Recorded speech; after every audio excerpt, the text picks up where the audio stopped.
Hemos hablado en este espacio acerca de los saldos que implica la violencia armada. Hemos hablado acerca de, pues, cómo el trasiego de armas que proviene desde Estados Unidos ha servido para enlutar a decenas de miles de familias en este país, para llenar de violencia todas las regiones, todos los estados de la República. Pero en todos estos análisis, de manera sistemática, pues se deja de lado la perspectiva de género y no se alcanza a saber de qué tamaño es los saldos tan crudos que alcanza particularmente a este sector de la población, al sector femenino. José Reyes, empiezas esta investigación señalándolos precisamente que el análisis del fenómeno de violencia urbana y de la violencia con armas de fuego tiene un déficit histórico, la perspectiva de género. Aun cuando desde hace décadas 9 de cada 10 víctimas de violencia armada son hombres, el resultado de las causas de la violencia armada carece de una perspectiva de género que documente si ser hombre es un factor de riesgo para ser víctima de la violencia armada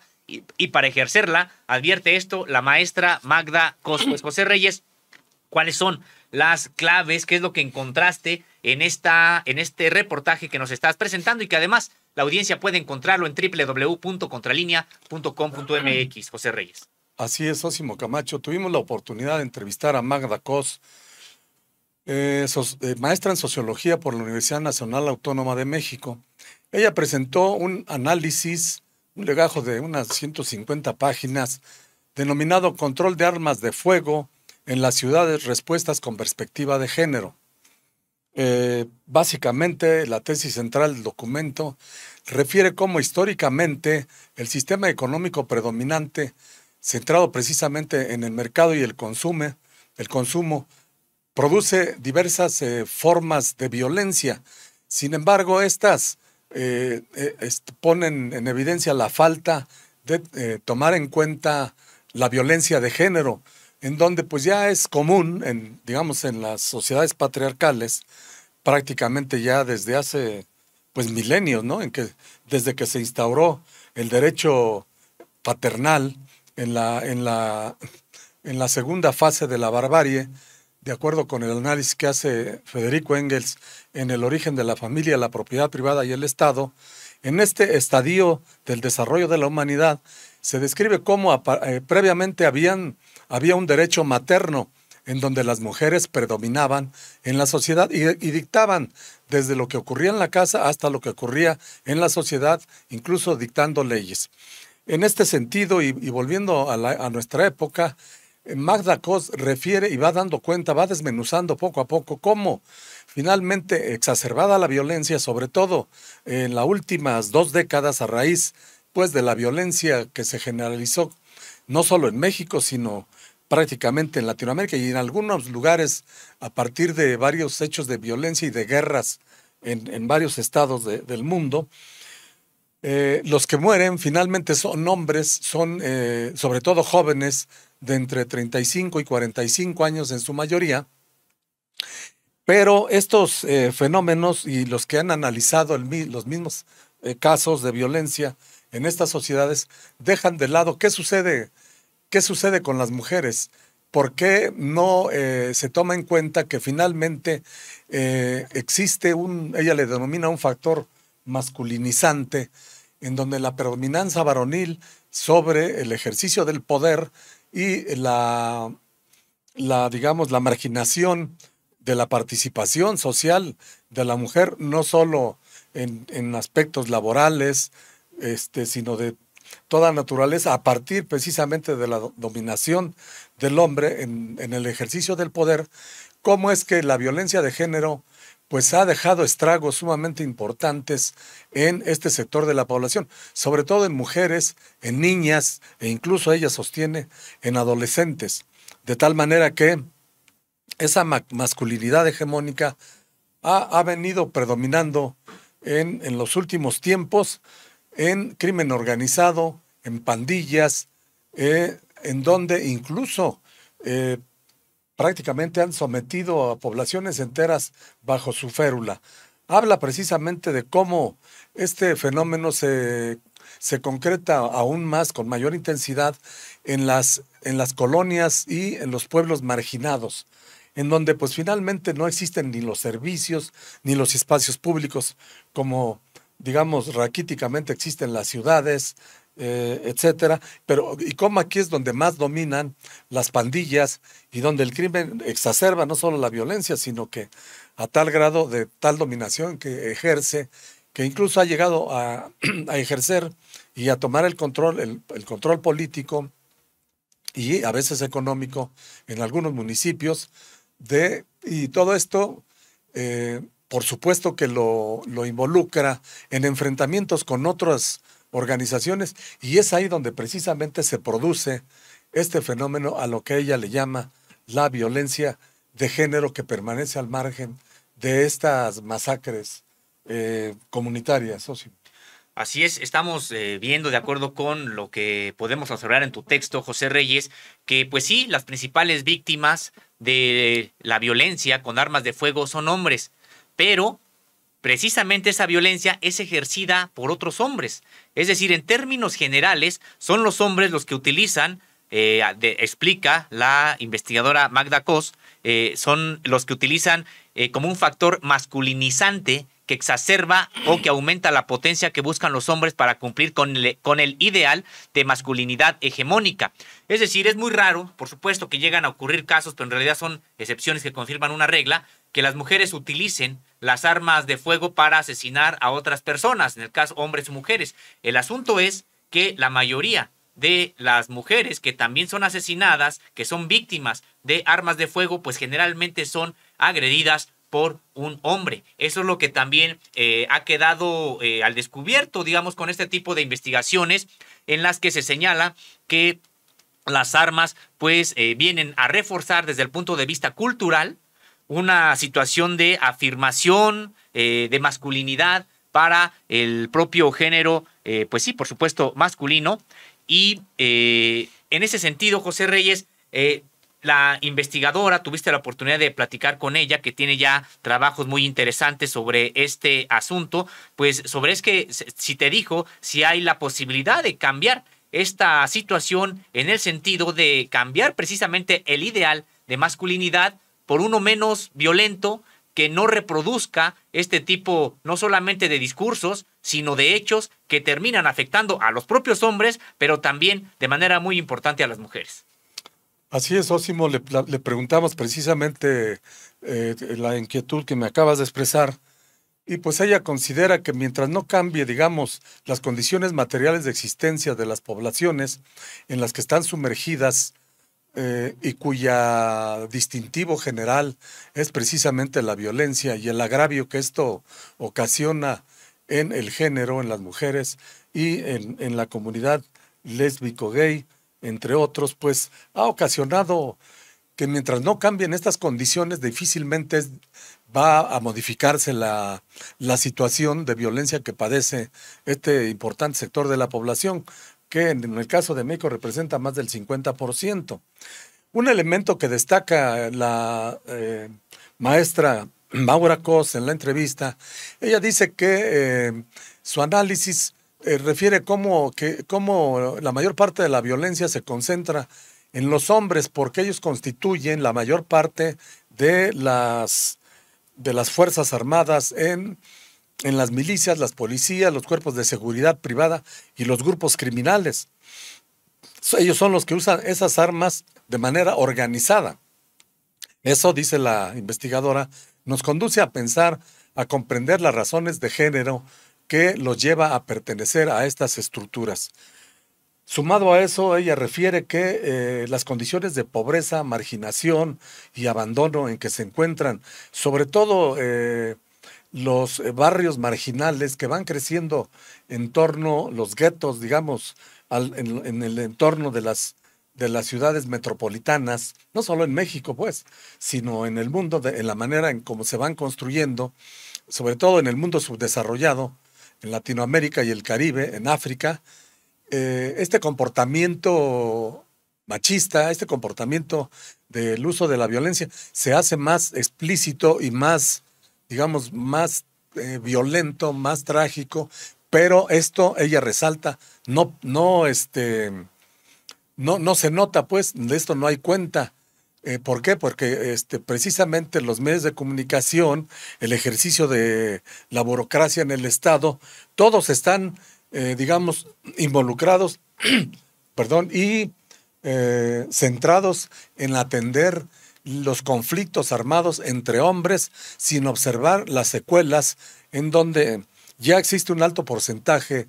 de mujeres y niñas que suelen ser víctimas y en efecto, como tú lo señalas, Ósimo, aún todavía no se expresa con tanta crudeza la participación de las mujeres en las organizaciones criminales. En algunos casos, ni siquiera, por ejemplo, en El Salvador, con la Mara Salvatrucha, o en otras pandillas que hacen de las suyas en Los Ángeles, en Estados Unidos y en otras latitudes. Este fenómeno, sin embargo, hay alerta de que es posible que, dadas las condiciones materiales y el desarrollo mismo de este capital globalizado, conduzca necesariamente a que vayamos hacia esa vertiente, a que cada vez más mujeres, sobre todo jóvenes, que se dejen arrastrar por esta ola de violencia al involucrarse, sobre todo con grupos del crimen organizado. Me llaman la atención algunos datos que son muy importantes, José Reyes. Uno de ellos es que tan solo el 90% de las licencias legales para poseer armas pues están en manos de los hombres, es decir, apenas pues 1 de cada 10 licencias estaría en manos de mujeres y estamos hablando de lo que es legal. Por supuesto, la mayoría de quienes poseen armas en este país lo hace de manera irregular, es decir, ilegal, sin ningún tipo de permiso. Y algo que me parece también muy importante, decíamos, es que generalmente son los hombres quienes hacen uso de las armas, por lo menos de manera abrumadora. Más del 95% son hombres quienes ejercen violencia contra otros hombres o contra mujeres. Y que me parece muy interesante esta apreciación que hace Magda Cos en el sentido de que la violencia organizada, es decir, y puede ser incluso de manera legal, es decir, con las fuerzas militares, las fuerzas policíacas, de manera ilegal, los cárteles de narcotráfico, aquellos que se arman para enfrentar a otras personas de manera sistemática, terminan esas armas pues teniendo uso también en contextos domésticos. Y es precisamente aquí donde mayor vulnerabilidad hay para las mujeres en el sentido de que la violencia de las calles se traslada, si hay armas presentes, se traslada a los hogares y generalmente pues son mujeres las víctimas en este sentido. ¿Qué pudieras abundar sobre esto que platicaste con Magda Cos? Así es, Ósimo, más allá incluso de lo que actualmente se le ha denominado feminicidio para precisamente expresar cómo la mujer últimamente ha sido víctima de asesinatos de manera brutal en gran parte del país. Ella refiere que incluso en este aspecto ha tenido que luchar para que se reconozca frente a una resistencia del Estado en donde pues originalmente no existía este delito, no estaba, digamos, establecido como categoría dentro del Código Penal y se consideraba que estaba vinculado entre los homicidios en general, de hombres y mujeres y en general de la población. En este contexto, ella refiere que lo que sucede es que falta una organización institucional, acceso a la justicia y a un verdadero Estado de Derecho, pues todo esto contribuye a que la violencia armada ejerza hasta su máxima expresión en zonas urbanas marginadas, como te decía, donde se incrementa sobre todo cuando los grupos violentos grupos del crimen organizado permean esas estructuras legales y políticas, de tal manera que para responder en concreto a tu pregunta, va a pasar muchas décadas quizás para que este fenómeno pueda resolverse, hasta en tanto no se concrete este control y este reconocimiento a lo que está sucediendo en el agravio de las mujeres. Pues se trata de un tema bastante complejo, de acuerdo con lo que nos está señalando José Reyes. Por un lado, es una sociedad pues patriarcal, profundamente violenta en su seno y que termina pues digamos que fortaleciendo las relaciones de violencia como una afirmación de la propia masculinidad. Y por otro lado, la disposición de armas. Sabemos que durante los sexenios anteriores, sobre todo hasta el de Enrique Peña Nieto, diariamente pasaban por la frontera de norte de México hacia territorio nacional ingresaban 2,000 armas diarias todos los días. Estas 2,000 armas pues eran incluso de uso exclusivo de las Fuerzas Armadas. Estamos hablando de fusiles de asalto de distintos calibres, incluyendo los letales Barrett .50. Pero estamos hablando de 2,000 armas diarias, una disponibilidad de armas en México, pues podríamos decir que de manera pues muy abundante. Y de acuerdo con tu propio texto que la audiencia puede leer en www.contralinea.com.mx, un reporte, control de las armas de fuego en las ciudades, respuestas con perspectivas de género, pues señala que el 82% de las muertes violentas suceden en lugares sin conflicto bélico o armado. Es decir, aunque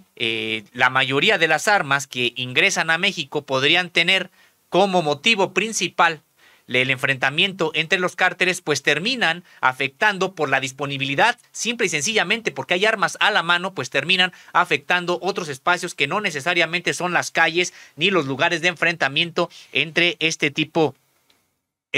de organizaciones que se dedican precisamente a la delincuencia organizada. De acuerdo con el propio documento, inciden en el incremento de delitos, transacciones ilegales, y con mayor facilidad armas de fuego se desvían al mercado ilegal. Pues José Reyes, se trata de un fenómeno muy complejo, porque decíamos tiene dos vertientes: uno, la disponibilidad de armas, y otro es el que sigue siendo desde el punto de vista cultural, y es lamentable, pues atractivo desde el punto de vista de afirmar la masculinidad, el uso de armas, el ejercer la violencia que decíamos termina ejerciéndose sí contra otros hombres, pero también contra mujeres. Así es, Osimo, hay que insistir en los planteamientos de la investigadora Magda Cos, en el sentido de que mientras haya desigualdad, pobreza, marginación, pues continuará la violencia. Incluso ella plantea que después de que han terminado conflictos armados que han perdurado durante décadas, por ejemplo, en Centroamérica, en Colombia, 50 años de guerrilla y narcotráfico, y la violencia aún no se retira de la sociedad, no se retira del entorno y de las comunidades, pues, que siguen padeciendo de este fenómeno. Principalmente en muchos casos de guerra civil en Centroamérica, en donde la proliferación de armas afecta en distintos niveles y en distintos estratos de la sociedad, pero fundamentalmente en los estratos más bajos, en las capas proletarias y en los desposeídos en general de la sociedad. En donde se han disparado, digamos, las poblaciones urbanas, es en donde esta concentración, que desde luego al no contar con las condiciones indispensables para una vida digna, como son agua potable, habitaciones limpias y decentes, todo tipo de servicios, pero lo fundamental es también la estructura, parte de la estructura que debe de existir en todo estado, como es la justicia, porque además cuando se comete un ilícito, una agresión, un asesinato en contra de el sexo femenino, de niñas, de jóvenes y adultos mayores, se observa cómo la letanía y la impunidad que hay en este terreno es verdaderamente escalofriante. Sí, ya para atender, digamos, a los hombres, cuando en este caso presentan sus denuncias, estamos hablando que en México la impunidad raya en el 98% de los casos presentados, de los 5 millones aproximadamente de denuncias que se presentan al año. Por lo menos hasta el año pasado, esas eran las cifras de las que daban cuenta las autoridades de nuestro país. En síntesis, pues, de tal manera que ella sostiene que hay vínculos estrechos entre violencia armada urbana y en el impacto que generan directamente en el género y las formas de promover políticas de control de armas pequeñas sensibles al género en entornos urbanos que no existen. Es decir, plantea que debe de existir una forma en que se controle este tipo de violencia y que no se centre solamente en poner atención a lo que está ocurriendo en la violencia entre los varones. Pues un fenómeno, como bien comentas, José Reyes, estructural, que tiene una raíz económica y que de ahí se derivan muchas otras insistir en el asunto de la cuestión cultural, en el propio reportaje que se puede consultar en www.contralinea.com.mx y que en este momento está como nuestro artículo principal, nuestro reportaje principal en la página. Se puede leer las formas en las que se organiza la violencia armada en grupos no estatales, como pandillas, cárteles, crimen organizado, de una manera jerárquica, con un sentido de pertenencia y de vínculos entre sí, en donde generalmente se llevan a cabo ritos iniciáticos y continuamente se está probando la lealtad y el valor para la corporación. También atraviesa e interviene el ámbito de los vínculos domésticos de género. Introduce el orden violento circundante dentro de la casa. Pues sí, como decíamos, se trata de un asunto totalmente estructural en el que tendría que atacarse, tratar de resolver este asunto, pues sí, desde el punto de vista del control de el trasiego de armas que existe en el país, por un lado, pero por el otro, pasa también por mejorar las condiciones de estos entornos altamente vulnerables y marginados y, por supuesto, y más profundo aún, pues con un cambio, hacer esfuerzos por un cambio desde el punto de vista en la mentalidad y un cambio que incluso se instale en la propia cultura, que empiece a rechazar la violencia como una condición sine qua non para reafirmar la propia masculinidad. José Reyes. Así es, Osimo, ya daba un dato interesante. De acuerdo con la ONU Habitat, casi el 13% de la población mundial vive en barrios marginales y en 18 de los 20 países con mayor violencia del mundo, México incluido. Este tipo de violencia urbana es su principal problema. ¿A qué nos conduce esto? Bueno, pues que en este entorno, en este desarrollo social y en este modelo económico, el anonimato de las áreas urbanas, precisamente en donde se produce este fenómeno de la violencia, permite que comportamientos violentos pasen desapercibidos, no se detecten las alertas tempranas y que se cometan delitos sin ser denunciados, de tal forma que ese crecimiento rápido y desordenado de las urbes propicia la falta de cohesión, la descomposición de la estructura social, las malas relaciones comunitarias y unas redes sociales en donde débiles o inexistentes. Es decir, este clima favorece la operación de grupos delincuenciales y la proliferación de armas de fuego. Sósimo, eso es lo que plantea la catedrática, la que finalmente pues concluye que mientras no exista, digámoslo así, una forma de organización social superior, que pues ya ha habido prácticas en el mundo que evidentemente han fracasado, la sociedad cada vez más se va a ver sumida en este tipo de fenómenos sin que tenga, digamos, una alternativa precisamente desde el otro lado, no desde el lado de quienes arriban en general en Latinoamérica al poder, y estos vaivenes de, digamos que han probado. Ella decía, por ejemplo, cómo arriban al poder diversos gobiernos de izquierda, mitigan algunas cuestiones de pobreza e incluso de violencia, pero finalmente se revierte el fenómeno y regresa, digamos, la derecha, y este fenómeno se recrudece. Es decir, esto, de acuerdo con el análisis que ella hace, va para largo, digamos, estamos hablando de siglos quizás. Sí, pues José Reyes, y señalar también, de acuerdo con lo que dices en tu propia investigación, que hay violencias basadas en el género que no necesariamente se ejercen en contra de las mujeres. El modelo de dominación masculina occidental es un modelo binario donde el centro está constituido por el sujeto único y hegemónico. Todos aquellos sujetos que no se identifican con este sujeto, es decir, hombre, blanco, heterosexual, son objeto o potenciales objetos de violencia binaria, es decir, mujeres, niños y personas de la comunidad de la diversidad sexual. Esto puede llevar a crímenes de odio contra las poblaciones trans, homosexuales, bisexuales, entre otras. Es decir, pues esta violencia que se ejerce de manera binaria, de manera mayoritaria por hombres en contra de mujeres, pues también termina precisamente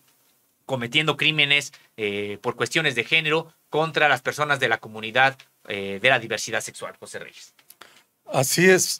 Finalmente, Sósimo, la investigadora señala pues cómo La perspectiva de género, dice ella, permite entender la manera diferenciada en que esa marginación urbana afecta a hombres y mujeres y cómo esas diferencias se manifiestan en desigualdades de oportunidades y de derechos, también en diferencias de poder y subordinación de un grupo sobre otro, pero poniendo a la población de hombres jóvenes en mayor riesgo de ser víctimas y perpetradores de violencia armada. Dijo que el factor socioeconómico no es la única explicación para entender las motivaciones de los hombres jóvenes de vincularse con los grupos no estatales que ejercen violencia, aunque señala que si bien es un camino para salir de la exclusión, sus motivaciones no pueden entender sin abordar las dinámicas de lo que ella denomina el patriarcado, las normas culturales profundamente arraigadas y el concepto de masculinidades, las cuales, destaca, se construyen socialmente y son valores, definiciones, creencias, actitudes y comportamientos que responden a lo que debe hacer y hacer el hombre y lo que no debe ser, de acuerdo con la organización patriarcal, donde dominan las relaciones de carácter masculino. Así es, José Reyes, pues vaya trabajo que como sociedad, como humanidad, es decir, tenemos enfrente precisamente para ir acotando estos discursos que justifican la violencia y que luego a veces señalan, pues no es un asunto de hombres, la violencia no es asunto de todos. En realidad, por supuesto que puede ser asunto de todos, pero incluso en términos estadísticos, quienes mayormente ejercen la violencia en las sociedades, así como están actualmente estructuradas, pues son los hombres y muchas veces reafirmando una supuesta masculinidad, una manera de reproducir un discurso, pues que ahora está muy cuestionado y esperemos que así sea y que se vaya desmontando precisamente estos discursos que justifican la violencia que se ejerce en contra de las mujeres y de las personas de la diversidad sexual.